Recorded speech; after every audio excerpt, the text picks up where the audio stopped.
Irmãos queridíssimos, nós vamos na aula de hoje para a análise de um artigo de fé que é de essencial valor para que nós entendamos o sistema teológico calvinista.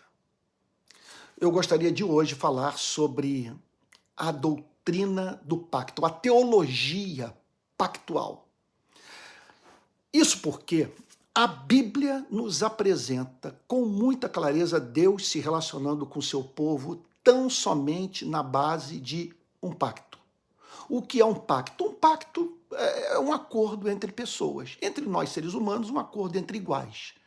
Mas, do ponto de vista da relação de Deus com seu povo, é um pacto entre um rei e os seus súditos.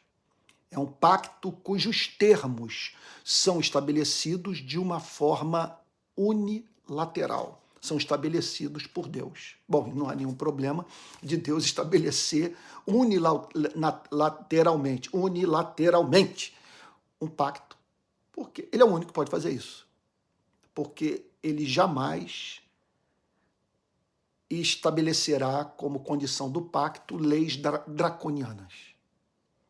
Ele jamais estabelecerá um acordo com os seres humanos que não tenha como fundamento a sua justiça. Em acréscimo a isso, o seu amor.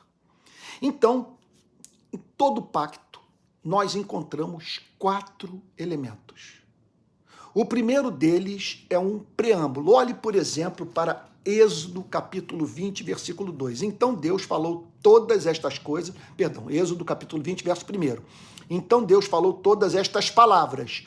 Eu sou o Senhor, seu Deus, que o tirei da terra do Egito, da casa da servidão. E aí, os 10 mandamentos. Não tem outros deuses diante de mim, não faça para você imagem de escultura, e assim por diante. Então, nós vemos nesse preâmbulo Deus sendo apresentado como soberano e o seu povo como a comunidade daqueles que devem sujeição ao Rei do Universo. Em segundo lugar, observa-se em todo pacto um prólogo histórico, ou seja, Deus se dirigindo ao povo nos seguintes termos, mostrando a ele aquilo que foi feito. Então, ouve, ó Israel, o Senhor vosso Deus é o único Senhor. Amarás, pois, o Senhor teu Deus de todo o seu coração, toda a tua alma, com toda a tua força, com todo o seu entendimento. Esse é o Deus que tirou vocês da escravidão do Egito. É o único Senhor. É o Deus que, com o braço estendido, os libertou. E os libertou para que vocês se tornassem um povo de propriedade exclusiva do seu Criador, a fim de revelar para o planeta as perfeições divinas. As perfeições daquele que os redimiu dos seus pecados. Então, em todo pacto é apresentado um prólogo histórico. Terceiro lugar, em todo pacto há uma revelação da sua vontade, da vontade de Deus. Então, voltemos aqui para Êxodo capítulo 20. Você tem esse preâmbulo, então, Deus se apresentando como Deus soberano, então, o Deus que libertou o seu povo da terra do Egito, que tinha, por exemplo, que tinha nesse sentido um histórico de relacionamento com Israel, e não apenas isso, sabe? Esse pacto tem um conteúdo composto pela revelação da vontade de Deus para a vida do seu povo, da condição para o cumprimento do pacto. Então, no caso de Êxodo capítulo 20, a condição era a observância dos 10 mandamentos. Israel tinha que se submeter àquela síntese de todo o conjunto de mandamentos de Deus. Está tudo ali. Se você viver aquilo, você estará cumprindo a lei do amor. Você estará honrando a Deus e viabilizando a vida do próximo. E outro ponto, quarto lugar, em todo pacto, além do preâmbulo, do prólogo histórico, da revelação da sua vontade, nós encontramos também bênçãos e maldições. Quer dizer, o que acontecerá caso o pacto seja cumprido, que acontecerá de bom, de bendito, de bem-aventurado, e as maldições que estão reservadas para aqueles que não honrarem o que foi estipulado pelo pacto como condição de obtenção de bênção. Então, nós vemos esse padrão, repito, preâmbulo, prólogo histórico, revelação da sua vontade, bênçãos e maldições, no pacto que foi feito com Adão, com Noé, com Abraão, com Moisés, e o pacto de Jesus com a sua igreja. Até mesmo esse pacto nós vemos esse padrão. Então, outro elemento que nós observamos nesses pactos bíblicos é que eles são selados sempre com sangue. Então, olhamos para o Antigo Testamento, o pacto sendo selado com derramamento de sangue de animal. E no Novo Testamento, as extraordinárias promessas da graça, tendo como fundamento o sangue derramado por nosso Senhor e Salvador Jesus Cristo. Meu Deus do céu, só de pensar nisso, o coração enche de doçura, porque você é tomado da certeza de que, eu estou até me adiantando, não é nem o ponto, não faz parte da sequência de pensamento, mas não tem como, ao falar sobre essas doutrinas, de você não cometer anacolutos, de você termina de falar uma coisa, não completa o pensamento, passa para outro, porque enquanto você está falando sobre algo, emerge a sua consciência os desdobramentos do que você está falando, a glória do que está sendo dito. Então, meu Deus do céu, um pacto selado pelo sangue de Cristo. É absolutamente certo que nós nunca vamos morrer, que nós somos eternos. Porque esse sangue derramado foi o sangue do próprio Filho de Deus, a fim de selar a promessa da bênção da vida eterna. Então, há várias passagens bíblicas que apresentam Deus travando relação pactual com o seu povo.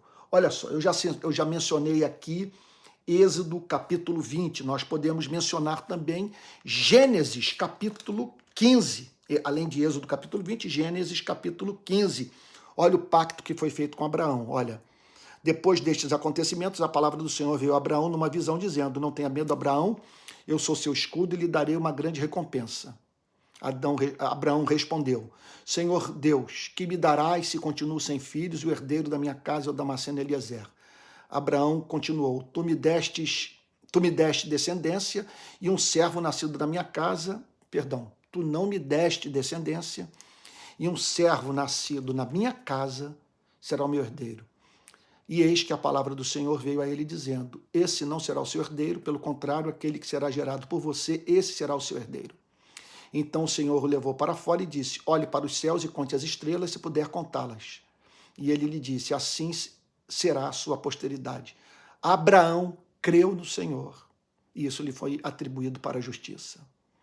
O Senhor disse também: eu sou o Senhor que o tirei de Ur dos Caldeus para lhe dar esta terra como herança. Mas Abraão perguntou: Senhor Deus, como saberei que vou herdar esta terra? O Senhor respondeu: traga uma novilha, uma cabra e um cordeiro, cada qual de 3 anos, uma rolinha e uma pombinha. Bom, eu sugiro que depois você leia o restante da história. Olha todos os elementos do pacto aqui presentes em Gênesis capítulo 15. Vamos para Jeremias capítulo 31. Olha lá, Jeremias capítulo 31, verso 31. Olha o que ele diz. Eis aí vem dias, diz o Senhor, em que firmarei nova aliança, novo pacto com a casa de Israel e com a casa de Judá. Não segundo a aliança, o pacto, que fiz com os seus pais no dia em que os tomei pela mão para os tirar da terra do Egito. Olha a diferença dessa aliança para outra aliança que é anunciada pelo profeta. não segundo a aliança que fiz com seus pais no dia em que os tomei pela mão para os tirar da terra do Egito. Olha lá, o preâmbulo, o relato histórico, Deus soberano, que tirou o seu povo da terra do Egito, que fez um pacto com ele. Olha lá. Pois eles quebraram a minha aliança, apesar de eu ter sido seu esposo, diz o Senhor. Porque esta é a aliança que farei com a casa de Israel depois daqueles dias, diz o Senhor. Na mente lhes imprimirei as minhas leis, também no seu coração as inscreverei. Eu serei o Deus deles e eles serão o meu povo. E ele termina dizendo, não ensinará jamais cada um a seu próximo, nem cada um a seu irmão, dizendo, conheço o Senhor, porque todos me conhecerão, desde o menor até o maior deles, diz o Senhor, pois perdoarei suas iniquidades e dos seus pecados jamais me lembrarei. Esse pacto é um pacto de tirar o fôlego, porque Deus entra com tudo. Deus entra com a revelação da sua vontade, Deus entra com as suas promessas e Deus entra com o cumprimento das condições do pacto, habilitando o homem a poder cumprir aquilo que foi pactuado com Deus. Mais adiante, nós vamos mergulhar nessa doutrina, que é a doutrina do pacto da graça. Vamos para um outro texto, Lucas capítulo 22, versículo 20. Olha lá, Lucas 22, verso 20. Do mesmo modo, depois da ceia, mistério, hein? Os pentecostais que estão me assistindo devem estar falando, mistério. Porque do mesmo modo, depois da ceia, pegou o cálice, dizendo, este cálice é a nova aliança no meu sangue derramado por vocês. Que coisa maravilhosa. Sabe? Hebreus capítulo 8. Vamos lá para Hebreus capítulo 8. Olha lá. Verso 1. Ora, o essencial das coisas que estamos dizendo é que temos tal sumo sacerdote que se assentou à direita do trono da majestade nos céus, como ministro do santuário e do verdadeiro tabernáculo. Verso 6. Mas agora Jesus obteve um ministério tanto mais excelente, quanto é também mediador de superior aliança, instituída com base em superiores promessas. Nunca se esqueça que o Antigo Testamento é a igreja no jardim de infância.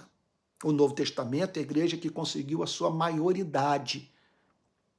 Então, o Novo Testamento tem a tendência das promessas serem de uma natureza mais espiritual, excelsas, gloriosas, imperecíveis, enquanto no Antigo Testamento nós vemos muita alusão a terras, a vinho, a música, a saúde, a boa safra e assim por diante, né? A proteção dos inimigos, entre outras tantas bênçãos mais. Então eu sugiro que depois você leia Hebreus capítulo 8, para você conhecer os elementos do pacto da graça, já se preparando para o dia que nós vamos entrar na análise dessa doutrina. E por fim, estou olhando aqui para a minha colinha, Hebreus capítulo 13, Hebreus 13, verso 20. Olha o que diz.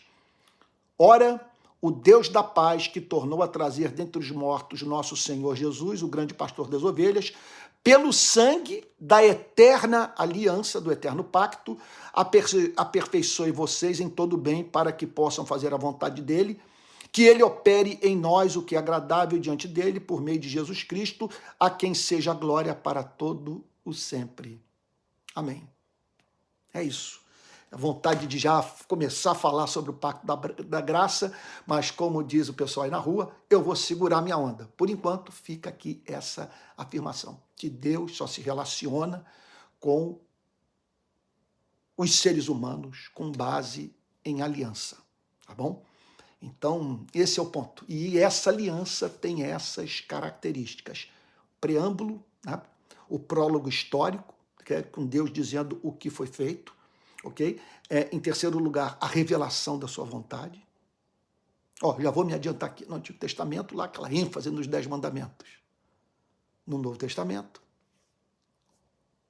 justificados, pois, mediante a fé, temos paz com Deus, por meio de nosso Senhor Jesus Cristo, Romanos capítulo 5, verso 1. E por fim, bênçãos e maldições, tá bom? É isso. E esses pactos são selados com sangue, e o pacto da graça, já estou me adiantando, foi selado com o sangue do Cordeiro. tá bom? Mas nós vamos caminhar. Na próxima aula vamos falar sobre o pacto das obras. Ainda não vamos entrar na gloriosa doutrina do pacto da graça, mas só conseguiremos saborear as grandes verdades da aliança da graça se conhecermos o pacto das obras.